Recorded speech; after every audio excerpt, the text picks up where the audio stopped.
Avant que la politique ne devienne ce lieu détestable et cynique où seul compte le rapport de force, les intrigues, la violence, la prédation, le meurtre et l'assassinat, comme l'a enseigné Nicolas Machiavel dans son fameux traité Le Prince. La politique était jadis portée par de nobles idées issues de la spiritualité osirienne, du fils de Ré, Osare, plus connu sous son nom grec, Osiris. Cette primordiale spiritualité, issue du matriarcat kamique de l'Égypte antique, avait pour fondement les 42 idéaux de la Maat. Sous son égide, la politique était faite pour l'homme, tournée au service exclusif du bonheur de l'humanité, quand Narimari, que l'on appelle aussi Narmer ou Ménès, fut le premier monarque de la terre, le premier homme à gouverner Kama, ou l'Égypte réunifiée au 4e millénaire avant l'ère chrétienne. Nous, la jeunesse africaine décomplexée, compétente, consciente et agissante, avons décidé de faire de la politique en nous inspirant de nos brillants ancêtres africains.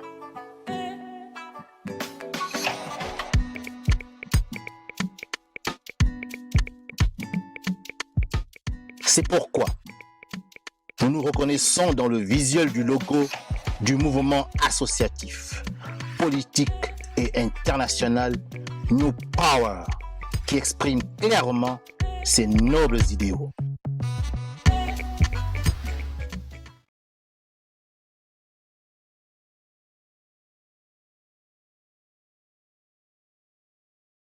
Nous avons besoin de combattre la France-Afrique. Car c'est elle qui entretient ce paradigme d'aliénation, de soumission et de domination de la puissance coloniale.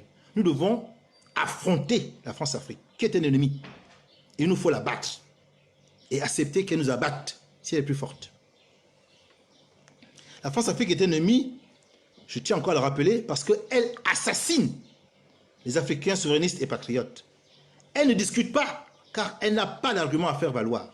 Elle préfère assassiner. Et de cette façon, le débat n'a plus lieu. Si la France-Afrique assassine, ça veut dire que nous sommes en guerre avec elle. Oui, nous sommes en guerre contre la France-Afrique, qui assassine. Et je ne veux pas ici reprendre la liste de tous ceux qui ont été assassinés par la France-Afrique. Vous la connaissez désormais aussi bien que moi. Mais quand un homme vous assassine, c'est un ennemi.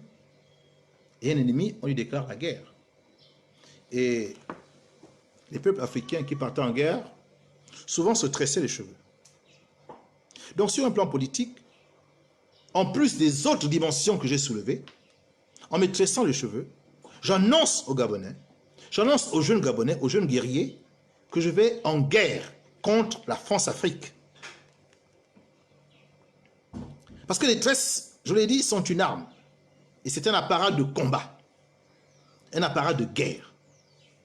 Donc, tous les soldats gabonais qui veulent aller en guerre contre la France-Afrique, tous les jeunes Gabonais qui veulent s'approprier leur terrain gabonais, qui veulent s'approprier leur terre gabonais, qui veulent s'approprier les richesses de leur pays, tous ces jeunes, je leur demande de se tresser les cheveux, comme le responsable général de New Power, qui du coup devient un général de guerre. Chaque fois qu'un jeune Gabonais aura les cheveux tressés comme moi, je vais considérer qu'il est prêt à se battre contre la France-Afrique. Il est prêt à se battre contre une entité qui détient notre souveraineté. Il est prêt à se battre pour arracher le Gabon des griffes de la France-Afrique. Il est prêt à se battre pour que ce pays lui appartienne. et que les immenses richesses du Gabon reviennent en priorité aux Gabonais. Mais jamais la France-Afrique ne nous les donnera. Il faudra aller arracher cette souveraineté à la France-Afrique. Il faudra donc lui faire la guerre. Et tous les soldats qui sont prêts à mener ce combat, nous serons identifiés par cette tresse-là que je porte.